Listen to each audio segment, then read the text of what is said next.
Bom, pessoal, vamos falar algumas coisas sobre sistema respiratório.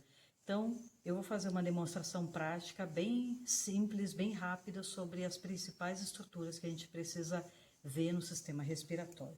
Então, vindo aqui nesse cadáver, a gente consegue ver que nós temos primeiro o nariz externo, formado por uma estrutura cartilagínea, que vai permitir, então vai ser o conjunto de cartilagens que vai permitir manter suas aberturas esquerda e direita abertas, e essas aberturas a gente chama de narinas. O que mais nós vamos encontrar? Essa daqui é a base do nariz, onde se abrem as narinas, e aqui nós temos o dorso do nariz e o ápice, a raiz, aliás, do nariz, que é onde ela se prende aqui próxima das órbitas. O que chama atenção quando nós olhamos ainda essa parte do nariz externo é a presença dessas vibriças, esses pelinhos aqui. O que acontece com essas vibriças ou esses pelinhos? Qual é a função deles? Eles fazem a primeira filtração do ar ao entrar pela nossa cavidade nasal. Nessa outra, se eu pegar essa cavidade nasal, que é a estrutura que se abre aqui atrás das narinas, e cortar a cabeça para olhar ela, como ela se apresenta, eu vou ver que ela se apresenta da seguinte maneira. Eu verifico uma estrutura mais ou menos assim. Essa da região aqui é o nariz externo, que a gente estava olhando antes. Aqui são as narinas, abrindo-se a narina. E esse daqui é o septo nasal. O que é importante a gente entender? Uma parte do septo nasal, essa parte anterior aqui, é formada de cartilagem. E essa parte posterior do septo nasal é formada a partir de dois ossos. Um osso que a gente já estudou anteriormente algumas coisas na aula de generalidade sobre ossos, que é o osso etimoide, que ele se encontra nesta posição, e ele possui uma lâmina que se projeta aqui para baixo. Então, é um pedaço do osso etimoide. Essa lâmina do osso etimoide forma parte do septo. Tem um outro osso aqui atrás, que é o osso vômer, que forma outra parte aqui do septo. E o que nós vamos encontrar? A união desses dois ossos com a cartilagem septal forma o septo como a gente o conhece. É claro que se eu vier nessa parte daqui e mover esse nariz, eu consigo, se vocês testarem em vocês também, nós conseguimos mover esse nariz externo. Por quê? Porque a base dele, o arcabouço dele é todo cartilagíneo. E o que acontece é que essa porção posterior, que é óssea, é que efetivamente dá uma estrutura mais rígida. Então, quando se fala de desvio de septo, se fala de desvio nessa parte óssea. Se eu agora pegar e remover esse septo, o que eu vou encontrar é que cada lado que esse septo separa vai ser aquilo que a gente chama de cavidade nasal. Então, eu tenho uma cavidade nasal esquerda, que é essa daqui, e uma cavidade nasal direita, que estaria nessa posição. Quando eu olho para a cavidade nasal, além de ver a chegada dos nervos olfatórios nessa porção bem superior da cavidade nasal, eu verifico a presença de três projeções, uma mais inferior, uma média e uma mais superior, que se projetam da parede lateral da cavidade nasal para dentro da cavidade. Essas projeções aqui eu chamo de conchas nasais. Então, eu tenho a concha nasal inferior, concha nasal média, concha nasal superior. Qual é a função dessas conchas? Vocês podem imaginar que o ar, havendo o septo aqui e a outra cavidade nasal aqui, o ar é obrigado a passar entre as conchas. Essa região entre as conchas a gente chama de meato nasal inferior, meato nasal médio e meato nasal superior. E aí esse ar vai se confrontar com a mucosa que reveste essas conchas todas. Essa mucosa, como o próprio nome diz, produz muco. Produzindo muco, esse muco prende, ele aprisiona qualquer partícula grande o suficiente para se depositar nele e que tenha conseguido superar aquelas vibriças lá na entrada do nariz. Além disso, essa mucosa permite a troca de temperatura e de umidade com esse ar. Então, é uma forma da gente umidificar o ar, aquecer o ar e fazer a limpeza do ar. Então, a função é extremamente importante para essas estruturas. Pode parar. Então, aqui a gente está tendo uma vista anterior do crânio, onde nós podemos ver que os ossos nasais e os ossos maxilares se encontram para formar essa abertura aqui, que é a abertura piriforme ou abertura anterior da cavidade nasal. O que chama atenção? O osso maxilar é um osso irregular também, que ele se projeta aqui lateralmente, formando aquilo que a gente chama popularmente de maçã do rosto. Se vocês olharem, eu estou colocando agora a pinça dentro do osso maxilar. É um espaço bem grande. Por que eu estou conseguindo fazer isso? Esse osso é antigo, ele quebrou, mas ele me permite ter esta visão aqui, ó. Ele me permite, consegue mostrar aqui? Ele me permite ver o tamanho do espaço que existe dentro desse osso maxilar. Esse é um dos seios paranasais. Então, quando nós olhamos os seios paranasais, são seios ou espaços nesses ossos pneumáticos, como a gente já estudou, que permitem, então, que se comuniquem com a cavidade nasal propriamente dita, que está aqui. Então, nós temos os seios maxilares, que são os maiores seios paranasais. Existem os seios frontais, junto ao osso frontal, que nós vamos ver nessa outra peça aqui. Essa peça está cortada, e então a gente consegue visualizar esses seios frontais abertos. O que mais nós encontramos? Vocês lembram que aquele osso etimoide tem uma forma bem estranha, ele faz a crista, ele tem a lâmina cribriforme, que permite a passagem dos nervos olfatórios, e abaixo dele ele vai apresentar uma série de aberturas, uma série de espaços, e a gente chama não de seio etimoidal, mas de pequenas células etimoidais. Então, o conjunto poderia até ser chamado, como é chamado por alguns autores, de seio etimoidal, mas a gente chama, de maneira mais correta, células etimoidais, que são esses pequenos espaços aqui separados. Além disso, o que nós também encontramos, voltando nessa vista superior do crânio, é que, posterior ao osso etimoide, nós vamos ver o osso esfenoide, e esse osso esfenoide tem essa depressão natural. Aqui o osso está desgastado, então vocês veem que ele tem um buraco, de novo, onde a gente vê um espaço aberto. Esse osso esfenoide também, então, vai apresentar o seio esfenoidal, à esquerda e à direita. Então, é o quarto tipo de seios paranasais. Seios esfenoidais, células etimoidais, seios frontais, seios maxilares. Pode parar. Nessa peça, vocês têm uma abertura, um corte da cabeça, feito tangenciando, então, o seio frontal, então, posterior ao seio frontal, esse aqui é o osso frontal. Aqui a gente tem um pouquinho das órbitas, esse aqui, ó, grandão, é o nervo óptico, aqui, desse outro lado ele está um pouquinho mais escondido, está aqui. E o que a gente vê bem próximo das órbitas? Eu tenho a cavidade nasal, ó. Septo nasal, aquelas conchas nasais inferior, média e a superior. Concha nasal inferior está aqui escondidinha, a média está aqui, a superior está aqui. E vocês veem aqui, esses buraquinhos são as células etimoidais. Esse buraco grande, ó, onde eu consigo entrar bastante com a pinça, é o seio maxilar. Se eu virar essa peça, eu tenho exatamente essa região que está se abrindo aqui, onde eu vejo o seio maxilar.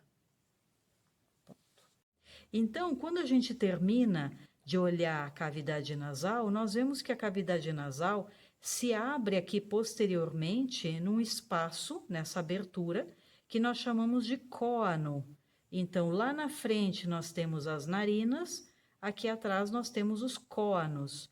Qual é a importância do cono? O cono faz a comunicação da cavidade nasal com a faringe. Então, a faringe, ela é formada por um grupo de músculos que se insere aqui na base do crânio, que vai fechando posteriormente a cavidade nasal, posteriormente a cavidade oral e posteriormente a laringe.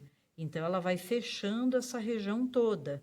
Muitas vezes nós temos a impressão de que a estrutura é meio horizontal e, na verdade, nós temos no humano adulto essas estruturas posicionadas de forma bem vertical.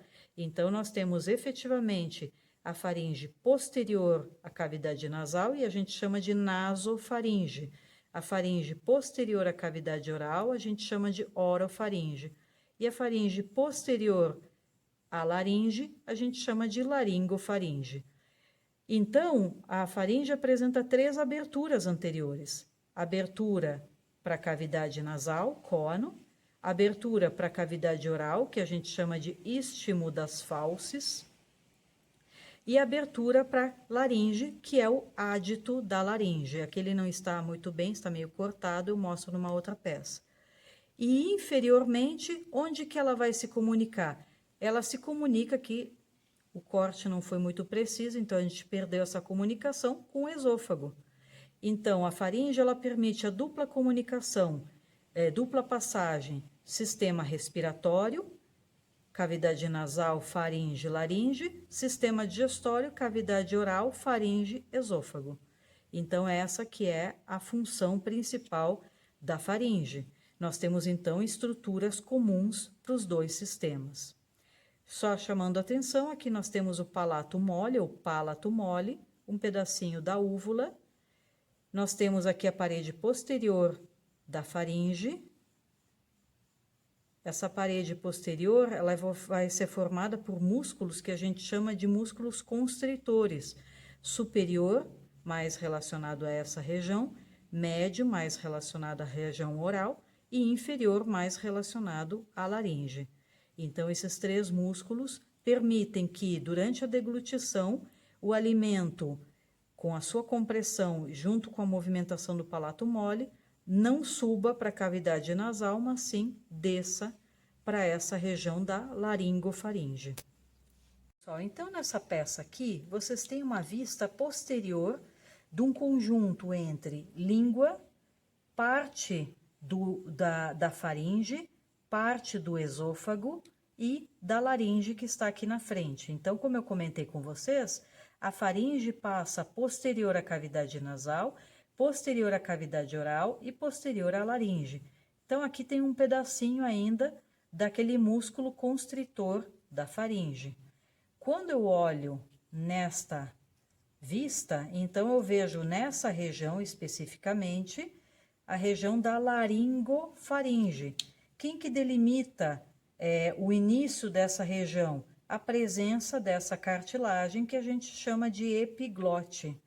A epiglote é uma cartilagem da laringe e que é importante para funcionar como um sistema de proteção, impedindo que o alimento que foi deglutido e empurrado pela língua, aqui no movimento da deglutição, ele vai se projetar não por cima da epiglote, então a epiglote não fecha como se fosse uma tampinha de uma lata, ela simplesmente abaixa e o alimento desce, porque vocês veem que ela tem o formato de uma telha aqui, então ele desce lateralmente e cai nesse vão aqui, ó. Esse vão aqui, na laringofaringe, é chamado de recesso piriforme. É um espaço onde passa uma inervação também importante, a gente vai falar dela depois. E esse alimento desce pelo recesso piriforme, segue por gravidade escorrendo e vai chegar até o esôfago que está aqui. Então, o que vai acontecer é que esse alimento, a menos que aconteça um erro de percurso, ele não passa, ele não corre o risco de entrar aqui pelo ádito da laringe, mas sim ele passa lateralmente ao ádito da laringe, pelo recesso piriforme e chega até o esôfago. O que chama atenção aqui? Quando a gente olha numa vista mais superior essa peça, nós vamos ver o seguinte. E nós vamos encontrar a língua, essa região posterior da língua, esse terço posterior da língua que a gente chama de raiz da língua. Ele se conecta por ligamentos com a cartilagem epiglote.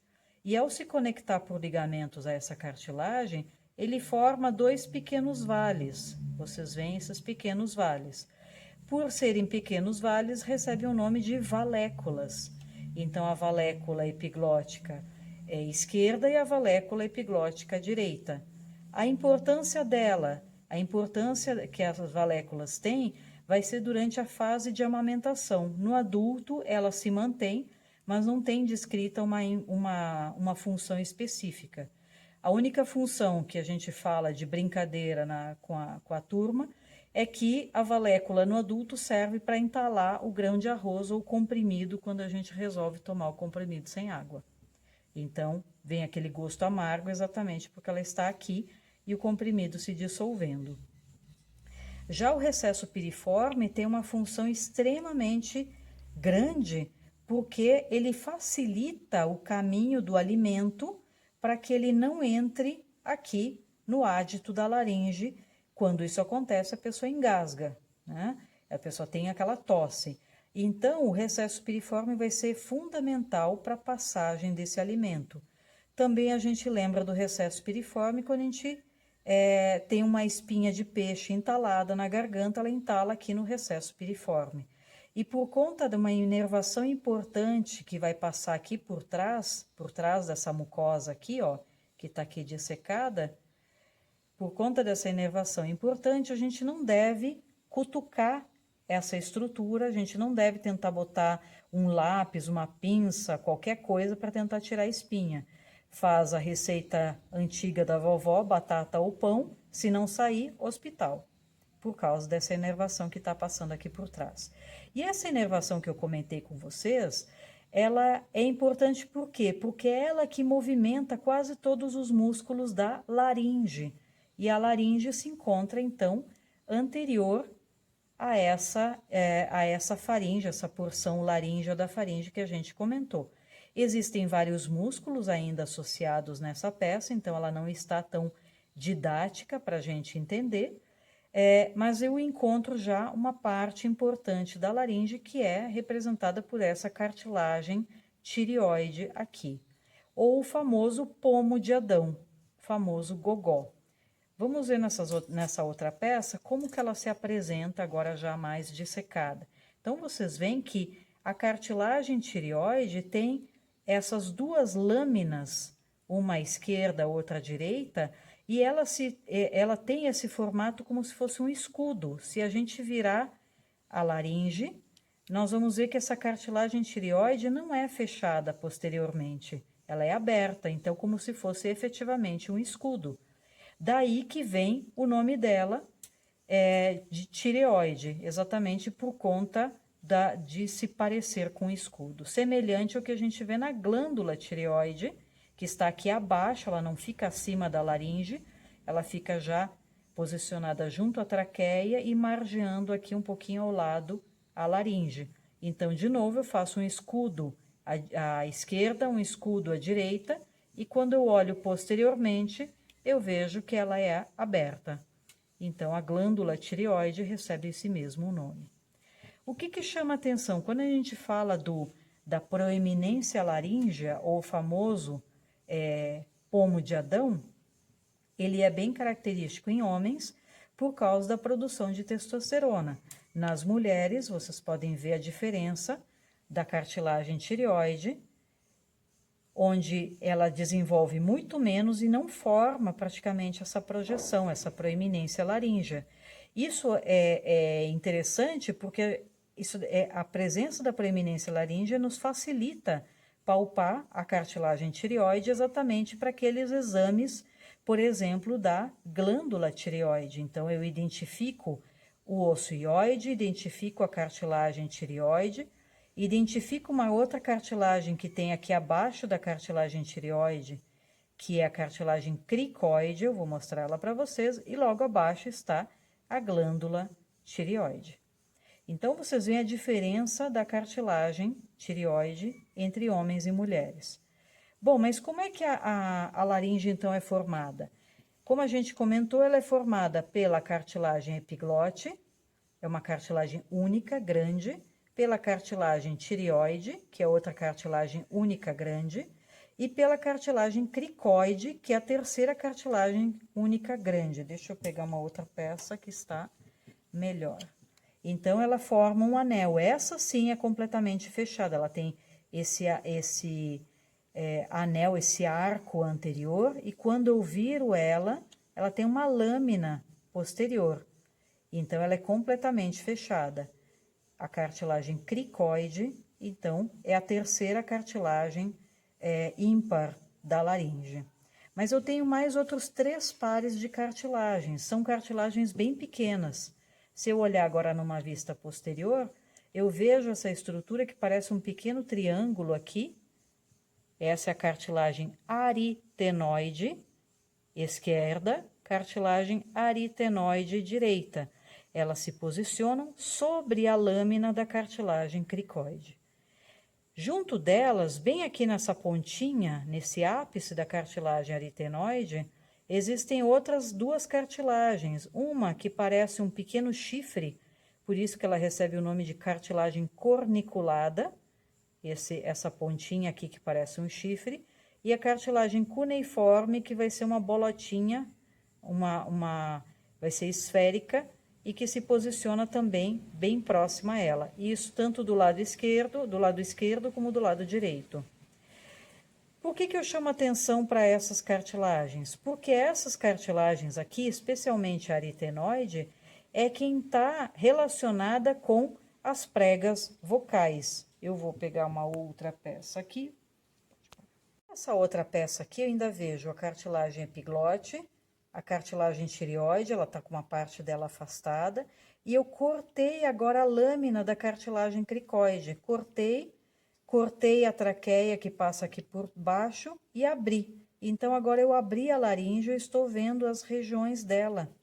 Então, vocês viam aqui a lâmina da cartilagem cricoide por cima dela, como mostrado nessa outra peça, eu tenho a cartilagem aritenoide aqui. Então, a cartilagem aritenoide está nessa posição aqui. Olha só o que a gente enxerga olhando agora ela de lado. Eu vejo que ela tem um formato triangular, ela se projeta para frente aqui. Ela tem uma parte que se projeta para frente, uma que se projeta para cima, e como a gente pode ver nessa peça daqui, uma que se projeta aqui para o lado. Qual é a graça dela? O que é muito legal que ela faz? Nessa porção que se projeta aqui para frente, ela se liga no ligamento vocal. Então, a prega vocal nada mais é do que o ligamento vocal revestido pela mucosa. Também se liga nela, só que um pouquinho mais para cima, o ligamento vestibular, que forma então a prega vestibular. Bom, por que eu estou falando desse ligamento vestibular e da prega vestibular? Porque quando a gente olha as regiões da laringe, a partir da abertura aqui do ádito da laringe, daquela abertura, até as pregas vestibular e vocal, eu tenho o vestíbulo da laringe. Vestíbulo, como vocês viram, fizeram o próprio vestibular para entrar na universidade, vestíbulo é a região de entrada, então a entrada da laringe está aqui, no vestíbulo da laringe. Eu tenho aqui uma região com a prega vestibular, aqui acima, ela não é muito proeminente, não é ela que produz som, e ela popularmente é chamada de prega vocal falsa ou corda vocal falsa. Já a prega vocal é a corda vocal verdadeira. O espaço pequenininho aqui, ó, entre a prega vestibular e a prega vocal, é o que a gente entende como glote. Então, e vejam que o seguinte, a glote, quando a gente fala de edema de glote, é apenas o edema desta região pequenininha aqui. A região abaixo, até o final da cartilagem cricoide, mais ou menos aqui, é a região infraglótica. Então, nós temos essas 3 regiões. vestíbulo da laringe, glote e região infraglótica.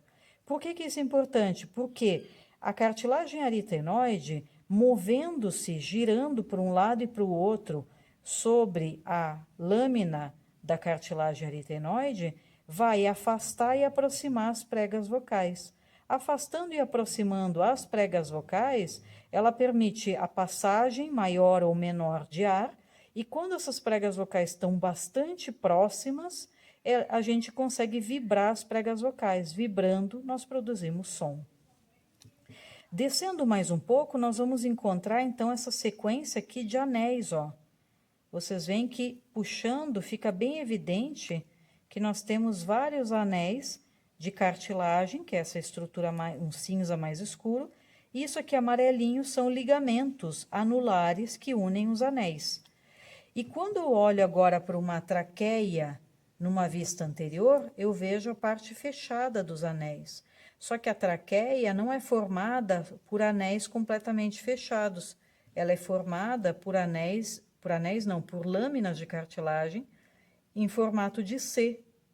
Então, anteriormente, lateralmente, ela é cartilagínea e posteriormente ela tem um músculo liso. Esse músculo liso permite, então, uma expansão, uma projeção maior ou menor dessa traqueia. Além disso, esse músculo liso, ele faz contato com o esôfago, que passa coladinho atrás dela. Então, às vezes a gente engole alguma coisa e tem uma dor que parece que está obstruindo a passagem de ar, exatamente porque ele deve estar comprimindo essa musculatura lisa. A traqueia, ela tem em torno de 10, 15 centímetros, dependendo muito do tamanho do indivíduo. Por quê? Porque ela sai desde a região do pescoço, da região cefálica, passa por todo o pescoço e chega no tórax. Então, ao chegar no tórax, ela se bifurca, ela forma duas ramificações. Se eu olhar por dentro dela, eu vou ver que existe uma quilha formada onde tem essas ramificações, essa quilha recebe o nome de carina. Então, carina é o nome dessa quilha, é carina com C, é o nome dessa quilha que é formada. E todas as ramificações maiores, então, dessa estrutura cartilagínea vai ter esse tipo de carina.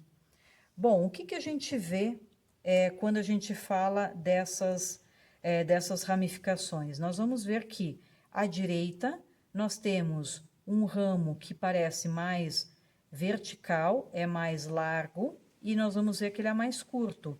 À esquerda nós temos um ramo mais longo, mais fino e mais horizontal. Bom, pessoal, então aqui, ó, nós temos a traqueia, a parte posterior, a parede posterior. Ela se projeta até o tórax e ela vai se bifurcar. Vocês veem que na bifurcação nós temos um ramo que a gente vai chamar de brônquio principal, que é mais espesso, mais vertical e mais curto. E o outro que é mais fino, mais horizontal e mais longo. Então, nós temos o brônquio principal direito, brônquio principal esquerdo. Por que o brônquio principal direito é mais curto e é mais vertical? Porque ele está indo direto para o pulmão. Já o esquerdo tem que passar por cima do coração, que está aqui. Então, o esquerdo vai ter que passar por cima dessa região toda do coração para chegar no outro pulmão. Por isso que o brônquio principal esquerdo é mais longo. Bom, e o que a gente vai ver ainda em relação à divisão dos brônquios? O que é importante da gente entender é que, além da divisão em brônquio principal direito e brônquio principal esquerdo, esse brônquio principal direito, ele se ramifica, ele se bifurca novamente, formando o brônquio lobar superior, depois formando o brônquio lobar médio e o brônquio lobar inferior. Por quê? Porque quando a gente olha para o pulmão direito, e a gente pega aqui um pulmão de um feto, nós vamos ver que o pulmão direito, na maioria das pessoas, tem 3 lobos, um lobo superior, um lobo médio, um lobo inferior. E o que é importante é que esses brônquios lobares, eles levam ar especificamente a cada uma destas regiões. Então, quando a gente olha para o pulmão direito, nós vamos ver que existe uma fissura oblíqua separando o lobo superior do lobo inferior e uma fissura horizontal separando o lobo superior do lobo médio. E essa fissura vai permitir, então, a visualização externa dos lobos e mais internamente, se a gente conseguir dissecar, nós vamos ver exatamente isso daqui. Nós vamos ver a ramificação, a bifurcação desses brônquios aqui. Depois existem outras bifurcações e formação de outros brônquios segmentares e de várias ordens até chegar nas estruturas histológicas, onde nós vemos os alvéolos e aquelas regiões onde especificamente vai ser feita a troca de gases. Visualmente, a olho nu, a gente não consegue ver isso. Quando nós olhamos para o lado esquerdo, nós vamos ver que o brônquio principal esquerdo se divide em brônquio lobar superior e brônquio lobar inferior. Mas cadê o lobo médio? O pulmão esquerdo, exatamente pela presença do coração, tem um tamanho menor, então ele tem um espaço, uma área, um volume menor ocupado, e ele também desenvolve menos, então ele desenvolve apenas o lobo superior e o lobo inferior, então temos apenas a fissura oblíqua. Uma coisa que é interessante de se observar, nessa peça aqui não está bem formado, mas no adulto aqui está bem formado, é que nós temos uma língua de tecido no pulmão esquerdo, aqui no lobo superior, que estaria nessa posição, e que se projeta quase que abraçando aqui o coração. Então, nós temos essa chamada língula, que é essa projeção aqui do pulmão esquerdo. Quando nós olhamos para os pulmões, então, em posição anatômica, eles teriam essa disposição. Aqui a base do pulmão, a margem anterior é bem fina, a margem anterior é fina, a margem posterior é larga e o ápice dos pulmões vai ser representado pelo ápice do lobo superior, de cada um dos lobos superiores. Então, vocês vão ver que em termos de volume, o pulmão direito é maior que o pulmão esquerdo, exatamente porque nós temos uma parte desse espaço ocupada pelo coração. Esse cadáver aqui, onde a gente fez a dissecação da musculatura e fez a abertura da cavidade torácica, a gente pode perceber o seguinte: a presença desses músculos aqui intercostais, então eles estão entre as costelas, aqui a cartilagem costal, e vocês veem essas fibras musculares que estão aqui, que são os músculos intercostais. A presença dos músculos intercostais mais externos, então, só chamando atenção para vocês, facilita a elevação das costelas durante a inspiração. Os intercostais internos facilita a depressão ou a descida das costelas durante a respiração. Então, intercostal externo facilita a inspiração e o interno a expiração. O que mais a gente tem? A gente tem esse músculo aqui, nosso velho conhecido de guerra, que é o músculo externo cleidomastoide. Então, ele se prende no externo, na clavícula, e aqui, lá atrás da orelha, no processo mastoide. Esse músculo, quando contraído com força, ele também ajuda a elevar o externo. Além disso, acho que a gente consegue ver aqui, nós temos músculos que estão posteriores aqui, laterais ao pescoço, são os músculos escalenos. Eles também ajudam a elevar as primeiras costelas. Então, esses músculos ajudam na inspiração. Por exemplo, quando eu estou correndo, estou num processo de luta ou fuga, eu preciso me defender, tenho que puxar o máximo de ar possível, então tenho que forçar a inspiração. E também, quando eu estou correndo num processo de luta ou fuga, estes outros músculos daqui, que são os músculos reto-abdominais, contraem, deprimindo, então, as costelas. Então, eles ajudam na expiração. O que mais aqui é importante? Se eu abrir aqui os reto-abdominais e abrir a parede anterior do tórax, eu vou ver que os pulmões e o coração estão sobre essa lâmina aqui de músculo. Esse aqui é um músculo diafragma. O músculo diafragma é fundamental, primeiro, para separar a cavidade torácica de cavidade abdominal. Então, ele permite que a gente faça uma bomba de vácuo, uma bomba de sucção aqui e puxe o ar durante a inspiração. Segundo, então, quando ele deprime, ele aumenta, quando ele abaixa, ele aumenta o volume da cavidade torácica, quando ele levanta, ele diminui o volume da cavidade torácica. Então, quando ele contrai, ele abaixa na inspiração. Depois, ele relaxa e ele sobe, então, durante a expiração. Então, são os músculos que facilitam naturalmente a inspiração e a expiração, basicamente diafragma e os músculos intercostais externos. A inspiração normalmente é passiva, a menos que a gente esteja fazendo um exercício e esteja em plena atividade. Aí a gente inspira com força e expira com força. Aqui vocês podem ainda ver o aspecto aqui dos pulmões. Então, os pulmões são revestidos por uma pleura, que a gente vê aqui com esse aspecto brilhoso, a pleura visceral. A pleura parietal, ela fecha a cavidade toda aqui, a gente não consegue vê-la direito, sobrou um restinho dela aqui, que ao abrir ela se rasgou. E exatamente a presença dessas pleuras íntegras é que permite, então, que os pulmões se expandam e reduzam o seu volume. Vocês veem esses pontos aqui pretos. Normalmente o pessoal pergunta, isso é cigarro? Pode ser cigarro, pode ser também poluição. Então, qualquer substância que se acumule nos pulmões e que os pulmões não consigam remover, acaba ficando com esse aspecto aqui.